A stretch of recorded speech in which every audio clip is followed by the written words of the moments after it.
वलियां विचों एक बहुत वड्डा नाम अल्लाह दे बड़े ही बरगजीदा वली ना है हज़रत मारूफ करखी रहमतुल्लाह अलैह। सुनियो जी गल ज़रा, हज़रत मारूफ करखी रहमतुल्लाह अलैह ये बहुत वड्डी हस्ती का नाम है, बहुत वड्डे वली का नाम है, बहुत वड्डे दरवेश का नाम है। आप दे मुरीद आप दे नाल तबलीगी सिलसिले नाल निकले हुए सन शहर तो बाहर।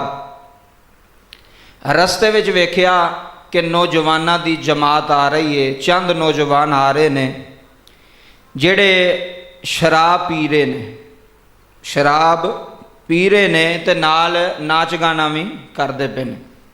एक शराब पीन का गुना और एक नाच गाना करन दा गुना, डबल गुना पे करते सन। शराब भी पी रहे सन और नाच गाना भी करते पे सन, अयाशी कर रहे सन अपने वालों। जो हज़रत मारूफ करखी रहमतुल्लाह अलैह आप उन्हां दे कोलों दी गुजरन लगे ना, तो उन्होंने की पता सी वो तो अपने शराब के नशे वे सन, तो ये सन उन्होंने पता ही नहीं सी कि बंदा किहड़ा कोलों दी गुजरदा पिया। तो जेड़े तुहानूं पता नाल मुरीद होण ना, फिर भावें पीरां नूं इन्ना गुस्सा ना लगे, मुरीदां नूं ज़्यादा गुस्सा लगन लग पैंदा जेड़े नाल होण। वो जेड़े नाल सन ना जनाब छड़िए, उन्होंने बड़ा गुस्सा लग्या भी साडे पीरां दे सामने शराब पे पींदे नाल नाच गाना पे करते हैं। उन्हें कहा हज़ूर वेखो कैसे बदबख्त लोग ने जिन्होंने तुहाडी भी तमीज़ नहीं, तुहाडा अदब भी नहीं, एहतराम भी नहीं। हज़रत मारूफ करखी रहमतुल्लाह अलैह फरमाने तुसीं दसो की करिए। मुरीदां नूं कहण लगे, उन्हें कहा हज़ूर हाथ चुक के ते इन्हां वास्ते बद दुआ करो। की करो? बद दुआ करो। वेखो ना कोई भी बंदा है, मैं होवां तुसीं होवां, साडे सामने भी कोई इंज करे तो असीं उन्हां नूं की कहना, पीरां नूं इन्हां वास्ते बद दुआ करो, अल्लाह ताला इन्हां नूं गरक करे। जिन्होंने अल्लाह के वली का भी अदब नहीं, फकीर के भी अदब का पता कोई नहीं। हज़रत शाह मारूफ करखी रहमतुल्लाह अलैह ने हाथ चुक ले, फरमाया चलो मैं दुआ करन लगा तो तुसी आमीन आखनी। उन्हें कहा ठीक है जी। सोचन लगे भी हुण इन्हां दा कक्ख कंडा नहीं रहना, हुण मुर्शिद ने हाथ उठा ले ने, फकीर ने, दरवेश ने, अल्लाह वाले ने, हुण इन्हां दा बेड़ा तबाह हो जाना। अब वेखियो जी हज़रत मारूफ करखी रहमतुल्लाह अलैह हाथ चुक ले, हाथ चुक के फरमान लगे ऐ मेरे अल्लाह, ज़रा तवज्जो करियो, जुमलियां ते लफ्ज़ां ते गौर करियो। फरमान लगे ऐ मेरे अल्लाह, जिस तरह तू इन्हां नूं दुनिया ते आज़ाद रखिया ना, क़यामत वाले दिन भी इंज ही आज़ाद कर दें। ऐ जे फकीर, ऐ जे अल्लाह वाले। उन्हें आमीन तो कह लई, आमीन कह के ना जो मूँह ते हथ फेर लिया ना जी, तो अपने वालों जनाब बड़े गुस्से विच कि असी पीरां नूं कहा सी बद दुआ करो, तो ये तो इन्हों जनाबे वाला दुआ पे देंदे ने वे या अल्लाह जिमें दुनिया विच आज़ादी दे नाल अयाशी पे करते हैं, क़यामत वाले दिन भी इंज ही आज़ाद रहन, इंज ही अयाशी करन।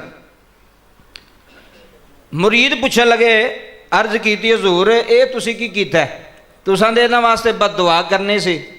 फरमान लगे यार जी मैं दुआ की है ना, तुसां उहदे अल गौर नहीं किया, गौर नहीं किया। उन्हें कहा जी हज़ूर तुसी किहड़ी दुआ की थी? उन्हें कहा मैं इन्हां वास्ते ये दुआ की है कि या अल्लाह जिवें इत्थे अयाशी पे करते हैं, क़यामत वाले दिन भी इंज ही आज़ाद रहन। क्यों? अगर ये तौबा करनगे तो उत्थे आज़ाद होणगे ना। ये अल्लाह दे वली फकीरां दी गल वेखो। फरमाया मैं इन्हां वास्ते दुआ पे करना कि या अल्लाह इन्हां नूं हदायत अता फरमा, क्योंकि इन्हां नूं हदायत आ गई तो फिर उत्थे भी आज़ाद होणगे, उत्थे भी ठीक रहणगे, उत्थे भी याशी करनगे, अगे कब्र विच भी, क़यामत वाले दिन भी, जन्नत विच भी। मैं इन्हां दी हदायत की दुआ मंगी है, मैं इन्हां दी तौबा की दुआ मंगी है कि या अल्लाह इन्हां नूं तौबा नसीब कर, इन्हां नूं हदायत नसीब कर। कोई साढ़े वर्गा हुंदा ते असीं ते 10 बद दुआवां दे छड़ने आ 1 मिनट च, देने कि नहीं? कोई बंदा साढ़े खिलाफ काम करे या साढ़े नाल ज़्यादती करे या कोई भी इंज दा काम करे तो असीं उहनूं बद दुआ देने, ओ जा तेरा कक्ख कंडा ना रवे, ओ जा तेरा बूटा पुटिया जाए, ओ जा तैनूं इंज। असीं इंसान आ वेखो। तो लेकिन जेड़े अल्लाह दे वली ने, फकीर लोग ने, वो किसी नूं बद दुआ देंदे। और अपनी जिंदगी च सीखो, सिर्फ गल्लां दी हद तक नहीं भी हज़रत मरूफ करही दी गल सुनाई तो सुन के ते अगू चुप करके ते जनाब टुर गए, नहीं। अपनी जिंदगी च वे सिखो वे तुहाडे नाल जिड्डी मर्जी भी कोई ज्यादती कर जाए ना, जिड्डी मर्जी वड्डी तो वड्डी, जिंदगी च उस बंदे नूं बद दुआ नहीं देनी। की नहीं देनी?